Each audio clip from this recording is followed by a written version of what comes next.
इस वीडियो में हम प्लेजरिज्म के कॉन्सेप्ट को स्टडी करेंगे कि रिसर्च के अंदर वर्ड प्लेजरिज्म का कॉन्सेप्ट क्या है, प्लेजरिज्म की कितनी टाइप्स होती हैं और फिर हर एक टाइप को हम वन बाय वन डिटेल के साथ स्टडी करेंगे। और इसके बाद यह भी स्टडी करेंगे कि कौन सा ऐसा कंटेंट होता है जो कि प्लेजरिज्म में नहीं आता। What is plagiarism? प्लेजरिज्म के मीनिंग है कि किसी दूसरे रिसर्चर या किसी दूसरे ऑथर के किए हुए काम को यूज करना, ओरिजिनल ऑथर को क्रेडिट दिए बगैर, साइटेशन के बगैर या एट्रीब्यूशन के बगैर, द प्रोसेस और practice of using another person's ideas और work and pretending that it is your own. कि किसी दूसरे पर्सन या किसी दूसरे रिसर्चर के आइडिया को यूज करना, उसके किए हुए काम को यूज करना और ये प्रीटेंड करना और ये शो करना कि ये आपका अपना काम है, इसे कहते हैं प्लेजरिज्म। अब फॉर एग्जाम्पल ये जो डेफिनेशन मैंने ली है ना, ये मैंने ली है कैम्ब्रिज डिक्शनरी से। अगर यहां पे मैं कैम्ब्रिज डिक्शनरी का नाम ना लिखता तो ये प्लेजरिज्म में आता है कि मैंने डेफिनेशन तो कैम्ब्रिज डिक्शनरी से ली है लेकिन मैंने उसको एट्रीब्यूशन नहीं दी, तो ये प्लेजरिज्म में आता है कि किसी दूसरे ऑथर, किसी दूसरे रिसर्च के किए हुए काम को यूज करना, उसके आइडिया को यूज करना और ये शो करना कि ये आपका अपना काम है, उसको कोई एट्रीब्यूशन ना देना, साइटेशन ना देना, उसके काम की एक्नॉलेजमेंट ना करना, इसे हम कहते हैं प्लेजरिज्म। अब प्लेजरिज्म के अंदर किसी भी रिसर्चर का अपना खुद का किया हुआ काम भी आ सकता है। फॉर एग्जाम्पल एक रिसर्चर ने एक रिसर्च की और उसको पब्लिश करवा दिया, बाद में किसी दूसरी रिसर्च के अंदर उसने अपना पहले वाला कंटेंट रीयूज कर लिया और साइटेशन नहीं दी, तो यह भी प्लेजरिज्म में आता है। अगर एक रिसर्चर अपना खुद का किया हुआ काम रीयूज करता है और साइटेशन देता है तो यह प्लेजरिज्म में नहीं आता, लेकिन अगर वो साइटेशन नहीं देगा तो भले उसका खुद का किया हुआ काम है वो भी प्लेजरिज्म में आता है। प्लेजरिज्म की 8 डिफरेंट टाइप्स होती हैं। Complete plagiarism, source based plagiarism, direct plagiarism, self plagiarism, paraphrasing plagiarism, inaccurate authorship, mosaic plagiarism and accidental plagiarism. अब हम इन डिफरेंट टाइप्स को वन बाय वन डिटेल के साथ स्टडी करते हैं।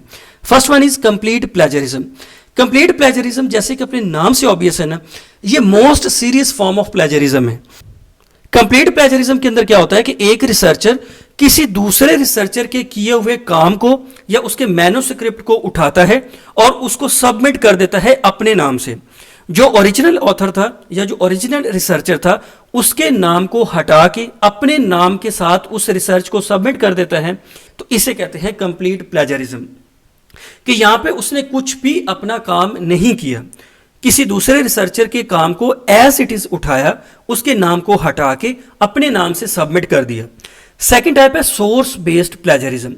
सोर्स बेस्ड प्लेजरिज्म का मतलब यह है कि रिसर्चर ने जो रेफरेंसेस लिखे हैं वो इनएक्यूरेट हैं या इनकम्प्लीट हैं। अब जिन सोर्सेज से रिसर्चर ने डेटा लिया है उन सोर्सेज को एक्यूरेटली रेफरेंस नहीं किया। फॉर एग्जाम्पल एक रिसर्च पेपर था जिसको मल्टीपल ऑथर्स ने लिखा और रिसर्चर ने यहां पे क्या किया, उसने किसी एक रिसर्चर का रेफरेंस दे दिया जबकि बाकी के रेफरेंस उसने मिस कर दिए, तो यहां पे जो सोर्स का रेफरेंस है ना वो इनकम्प्लीट हो गया। दूसरा है इनएक्यूरेट रेफरेंस। रिसर्चर ने कोई ऐसा रेफरेंस दे दिया जो कि एग्जिस्ट ही नहीं करता।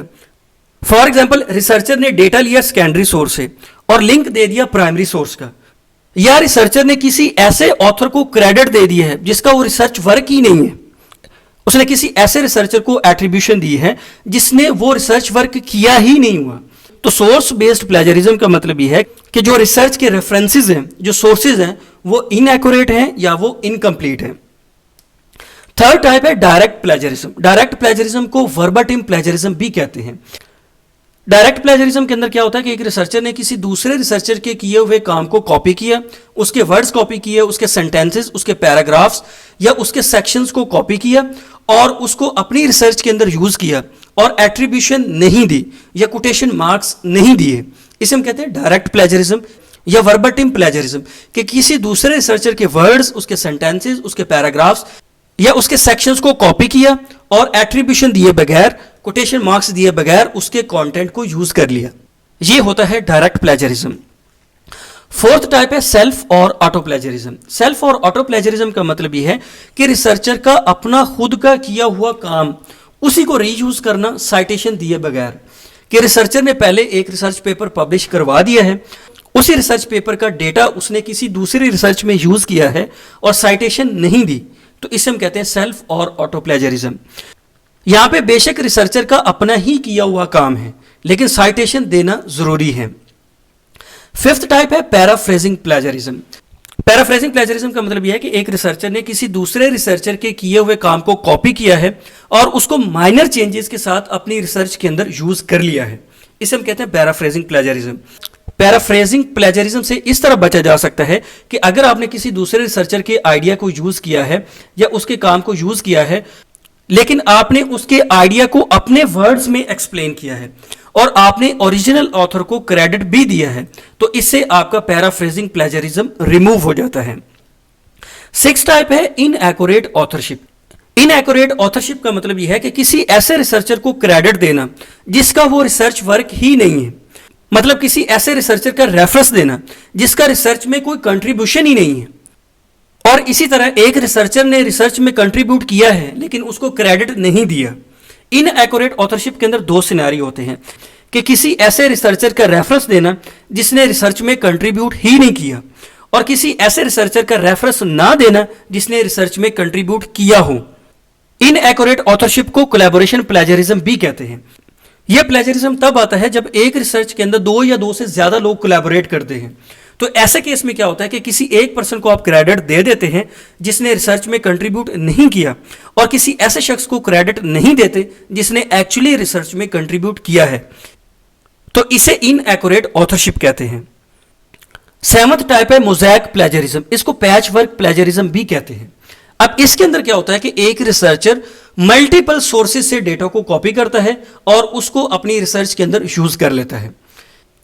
फॉर एग्जाम्पल, एक रिसर्चर ने मल्टीपल सोर्सेज से डेटा को कॉपी किया, 10, 20 या 25 डिफरेंट आर्टिकल से थोड़ा थोड़ा डेटा कॉपी किया, उसको कंपाइल किया और एक सिंगल पीस में कन्वर्ट करके अपनी रिसर्च को शो कर दिया।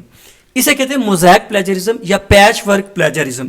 कि यहां पे क्या होता है कि डेटा पैचेस में होता है कि आपने मल्टीपल सोर्सेज से थोड़ा थोड़ा डेटा कॉपी किया, उसको इकट्ठा किया, एक सिंगल पीस बनाया और अपनी रिसर्च शो कर दी।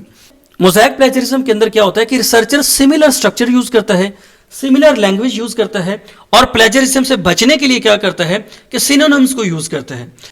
लास्ट टाइप है एक्सीडेंटल प्लेजरिज्म। एक्सीडेंटल प्लेजरिज्म का मतलब यह है कि जब एक रिसर्चर रिसर्च कर रहा होता है तो वो बहुत सारे आर्टिकल्स को स्टडी करता है, बहुत सारे बुक्स को स्टडी करता है, जर्नल्स को स्टडी करता है, रिसर्च पेपर को स्टडी करता है, और चूंकि रिसर्चर का वर्कलोड बहुत ज्यादा होता है, उसका काम बहुत ज्यादा होता है, इस वजह से वो अनइंटेंशनली कुछ रेफरेंसेस को मिस कर देता है। इसे हम कहते हैं एक्सीडेंटल प्लेजरिज्म। अब हम स्टडी करते हैं कि कौन सा ऐसा कंटेंट होता है जो कि प्लेजरिज्म में नहीं आता। What is not plagiarism? Taking ideas and completely expressing in your own words. कि आपने किसी दूसरे रिसर्च या ऑथर का आइडिया लिया है, उसके किए हुए काम को स्टडी किया है, लेकिन आप उसके आइडिया को या उसके किए हुए काम को अपने अल्फाज में एक्सप्रेस करें, उसको एग्जैक्टली वैसे कॉपी करके पेस्ट ना करें। किसी दूसरे रिसर्चर के कोर्स को यूज कर सकते हैं, फैक्ट्स को यूज कर सकते हैं, डेटा को यूज कर सकते हैं, लेकिन क्रेडिट देना जरूरी है। एट्रीब्यूशन दिए बगैर अगर आप किसी दूसरे रिसर्च के आइडिया को यूज करेंगे, उसके फैक्ट्स को यूज करेंगे, उसके डेटा को यूज करेंगे, तो ये प्लेजरिज्म में आता है। तो प्लेजरिज्म में क्या नहीं होता कि आपने किसी दूसरे के आइडिया को लेना है, उसको स्टडी करना है, उसको समझना है और उसको एक्सप्रेस करना है यूजिंग योर ओन वर्ड्स, और ओरिजिनल ऑथर को क्रेडिट भी देना है। कॉमन नॉलेज भी प्लेजरिज्म में नहीं आता। कॉमन नॉलेज का मतलब यह है कि ऐसा नॉलेज जो हर किसी को पता है। फॉर एग्जाम्पल, एक साल के अंदर 4 डिफरेंट सीजन होते हैं, एक साल के अंदर 365 डेज होते हैं, पानी हमेशा डाउनवर्ड फ्लो होता है और ग्रेविटी में हमेशा चीजें ऊपर से नीचे गिरती हैं। तो ये वो कॉमन नॉलेज है जो कि हर किसी इंडिविजुअल को पता है। तो ऐसा नॉलेज जिसका सबको पता हो वो प्लेजरिज्म में नहीं आता।